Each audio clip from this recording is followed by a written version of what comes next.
Hello and welcome to Streamtabulous. The photo I'm going to be working on today is this one here. And what we're going to look at, this one should be pretty quick and easy. We might take a little bit of extra time because we want to do some manual colouring on this one. I think it'll make it pop a little bit more. Let's have a look here. We've got some damage on the top of the photo. Let's see if these Android apps can really one-click repair photo damage, and we'll see how well that works. So, let's get on with the show.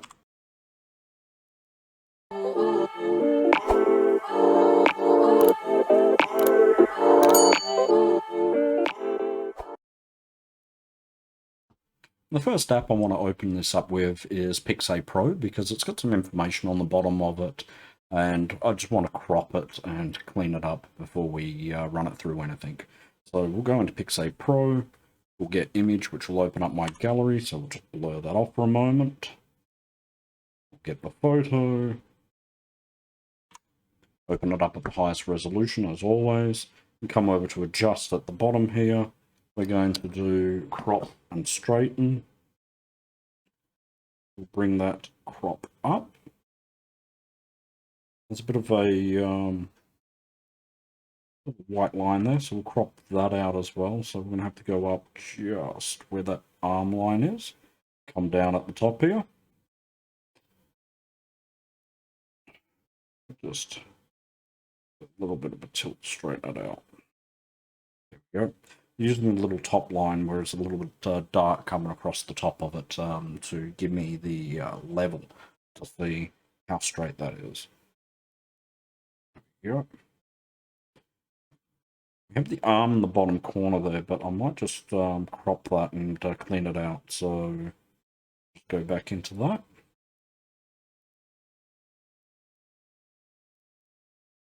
Pop it a little bit more. Up the top here, we can actually click the crops, and we've got the different sizes. So we can look at those if we wanted to and see what suits the image. So when you go print it up, you can know that you're doing a 4x3 or whatever.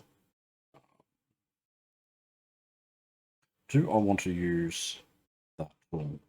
I think I want to go freeform, which will give the person, if they want to print it up, they can move it on the systems that print it. You can select where you want it. You can zoom it in, crop it yourself. So that will give them what they want to, how much they want to zoom in and crop for them. So we'll go to that. That is done. Save that image. And then we're going to come into a different program now. So we'll swipe that one off. I'm going to go straight into Mint AI, and I'm going to test out their scratch repair tool, which is meant to help fix damage on photos. We'll see how good it is. I've used it in the past. It can be hit and miss. Sometimes it works. Sometimes it gets a little confused, and if you've got like a nice big white mark across your face and nose or eye, it will just repair it where it is skin color going down, so not actually repair the eye. So we'll open up Mint AI here. And this damage isn't on the physical face, so I think we might actually get good results. We'll come down to scratch repair. We'll open up my gallery, saying it's the first one on my list. She'll click it. Give it a moment. Oh,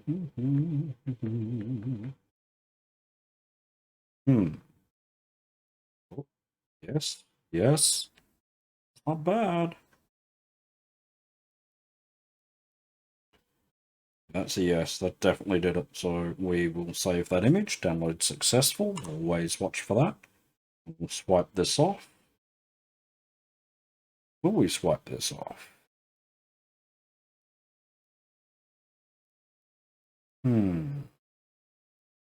We will see if sometimes this works, sometimes it doesn't work. I'm going to go into the color tool. We'll see if that repaired photo is in there. It is. So we'll open up the image and we'll hit OK. And we'll let it go through and do its bit here. We'll give it a base color. That way, when I'm coloring in, I don't have to worry about the skin if it handles the skin well. Did a pretty good job there. Done. We'll save that. Download successful. Okay. Now, I think we'll go into Facetune quickly, and we'll just take a look at some of the features of that and what we can do there. So we open up Facetune 2.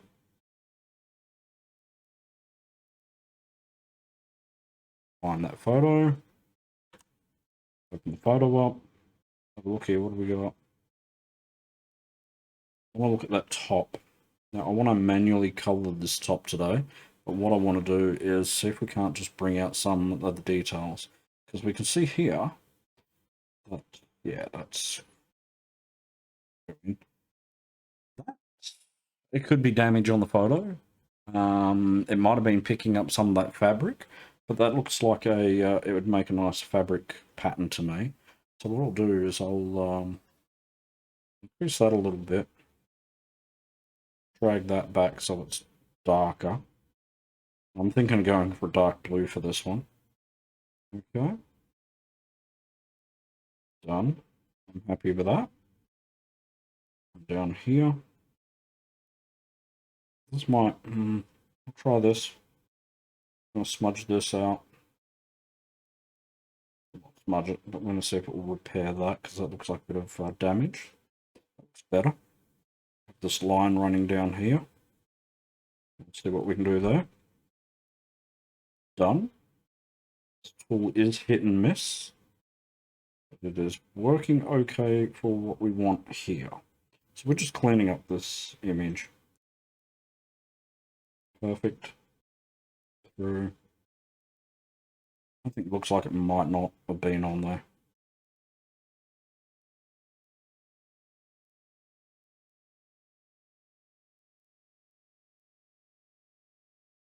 Make sure you select your lines. You notice I went down across and up, and that's because I can see a fold in the fabric.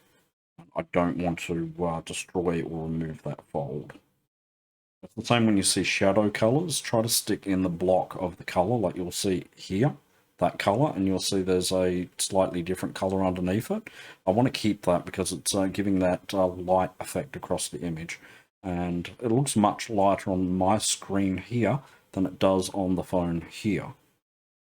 Okay. Great. We shall save that. I'm going to take a look at doing a deblur using the photo enhancer on Mint AI. And then we'll go in and we'll throw some manual colors for the clothing and have a look at that background. Okay.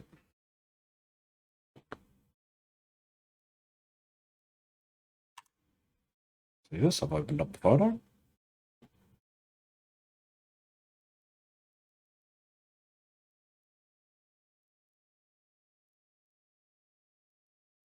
Beautiful job. Happy with that. We'll go through and we'll clean up some of these bits later.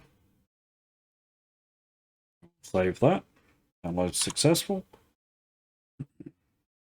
I'm going to go into IBS Paint X. And you can see on the side there all the apps that I generally use. And so you can go into the Android App Store and download these. A lot of them are also available on iOS. So check those out. Opening up IBS Paint X. Going into my gallery. Click the plus in the bottom corner. Import, and we want to find that photo that we just saved.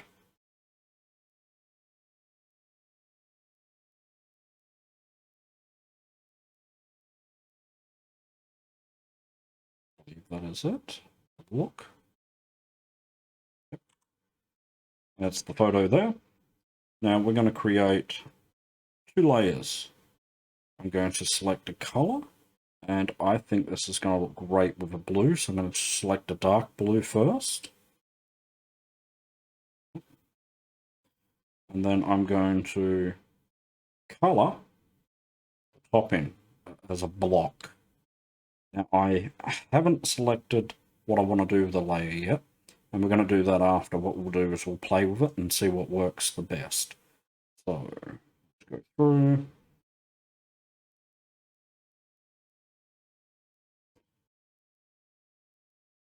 I might edit this so you don't have to watch me sit there and color. That will save a bit of time in the video. So all I'm doing is I'm going to follow the lines and I'm going to color it in, and we'll come back and we'll see a block color over top of the clothing, and then from there we'll go through and adjust the layers. Okay, now that we've got our block color, we can play with it further, but before we do, I want to show you how we can use the smudge tool. We can adjust that down and we can come into the edges here, and we can actually use that smudge tool to just clean up around the edge so it doesn't look as sharp or odd, and we can just see that fabric line there and just work that around very gently. And the beauty of using the smudge tool is it sort of fans it out a little bit for the edges. So when it comes to areas like this, we can actually come in, adjust the size of it, and push our color into areas that we missed where it'd be too sharp using the brush tool. And you do this with PaintShop Pro as well. If you create a layer, you can come through and block your color in this exact same way. Around. What we're doing is basically just giving it a bit of a clean up. Here.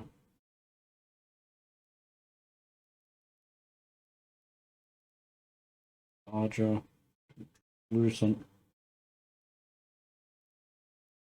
Opacity down. Bring it in. Brush it on. Gets it closer to the edge without making it too sharp at the edge. And because we've got that bit of translucency on it, we keep a lot of the original image rather than just sharpening it off. Having a too sharp edge where suddenly it looks cut and paste. We don't want that. Okay. There we go. Now once we've done that, we can go through and we can select our layers, and we can, all the layer options, and we can see what looks best with it. So you could go darken, take a look at that. Might be too dark for the image. But of course, you've got that translucency at the bottom there, so you can bring that down as well. So you've got all sorts of ones you can come through. Green, quite nice. You can come through there and you can drag it back and just give it a touch of the blue, or you can bring it up and give it more blue.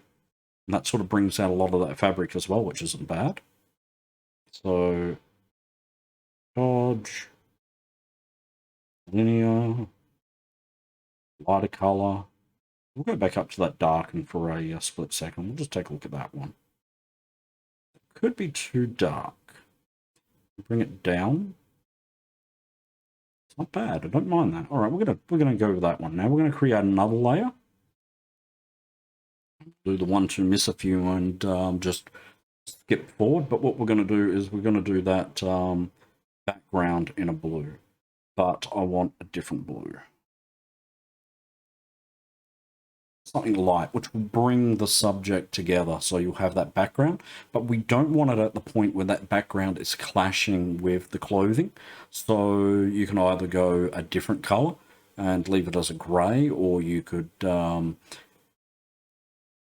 a color in there of your choice. You could have red if you wanted to. I find that would clash with it, but anyone that's done interior decorating, they'd get told that you always go the opposite end of the spectrum, that if you've got blue couches, have a red rug.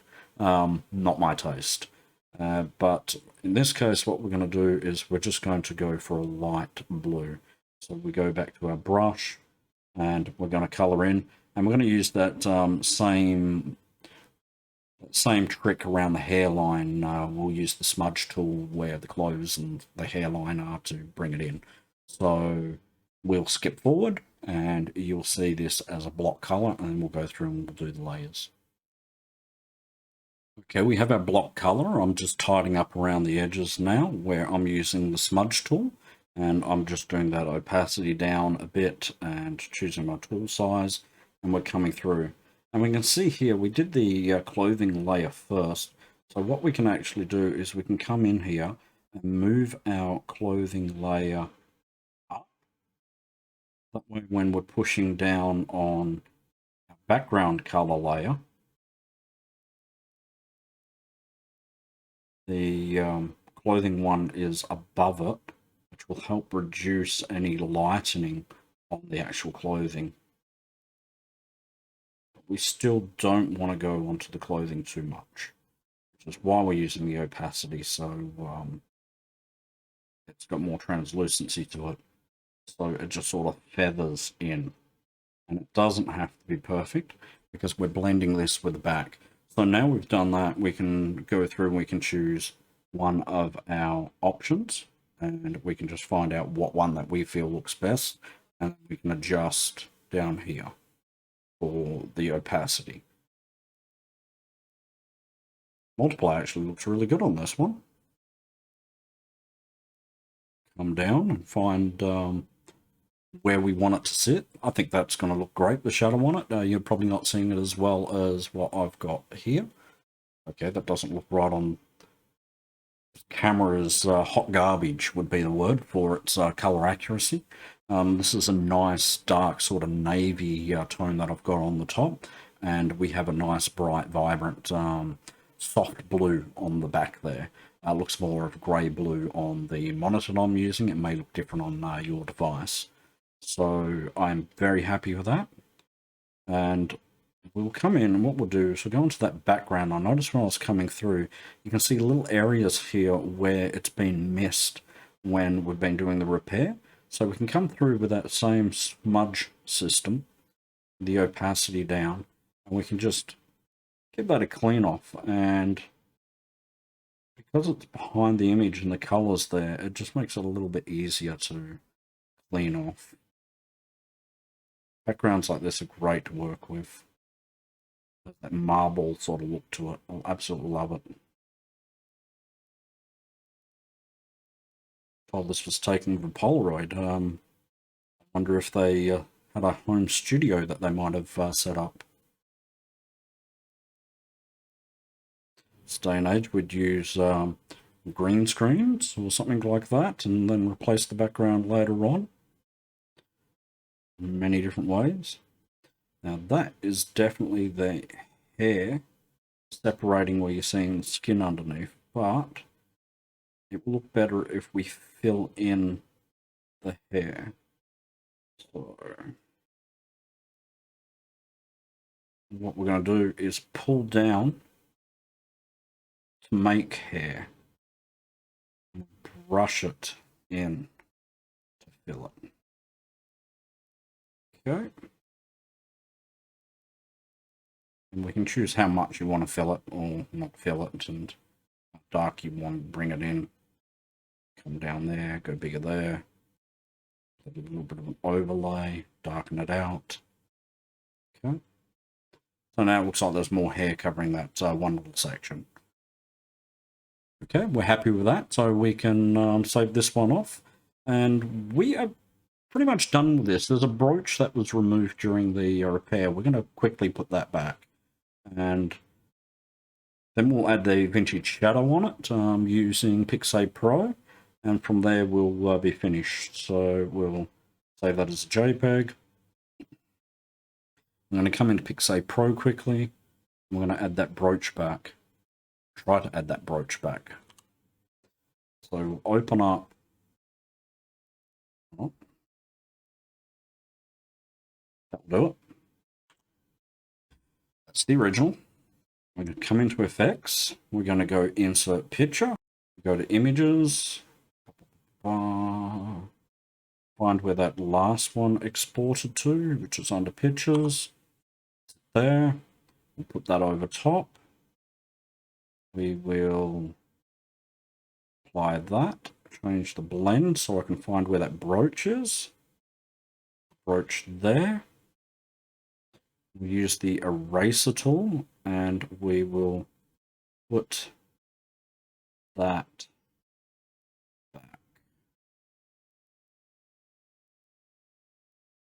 back to blend, bring those colors up, the brush, zoom in more. Closer you're zoomed in with this one, the finer line is for your coloring, your brush head.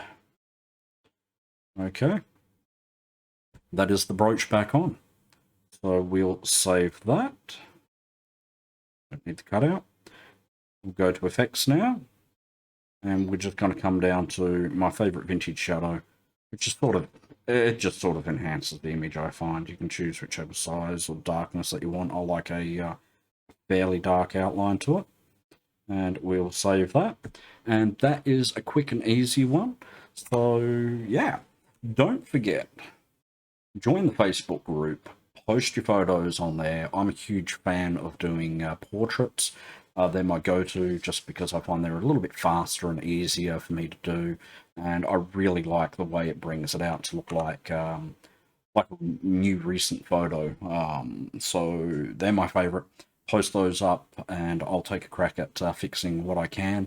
There are heaps of artists in the group. Some use iOS, some use PaintShop Pro, some use Adobe Photoshop.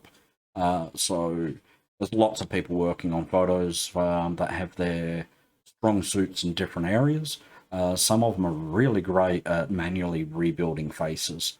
Some are really fantastic at sitting there and manually coloring absolutely everything in so the background is just pristine in its colors and vibrancy.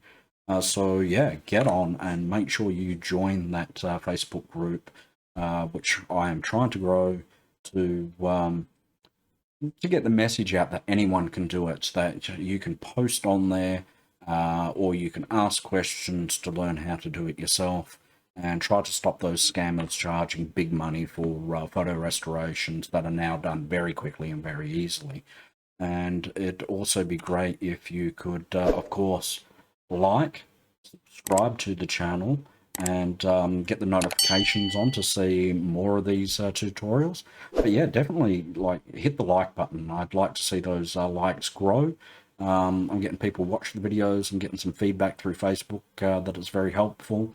But I'm not seeing a lot of likes on the videos, which doesn't do well for the YouTube algorithm to push out that, hey, anyone can do this. And unfortunately, there's a lot of YouTube channels out there which do photo restorations, and they say, send us your photo and send some money and I'll fix your photo. I'm like, okay, that's a bit harsh when it's quick and easy. And they'll literally just do an overlay, two photos together, and they'll erase it to say, hey, look, this is what it was before and this is what it is now. They won't go through in details and show all the steps from front to finish. It's edited in such a way you're just like, oh, I couldn't do that. You can do it. I'm showing you that you can do it. So like the videos for me, so the YouTube algorithm pushes it to more people, so more people can learn, which will also mean more people will be joining Facebook groups like mine and others to help people that don't have fast enough devices and so forth. So like, subscribe, get the bell on, and that will help out greatly. So do all that, and until then, I will see you in the next one.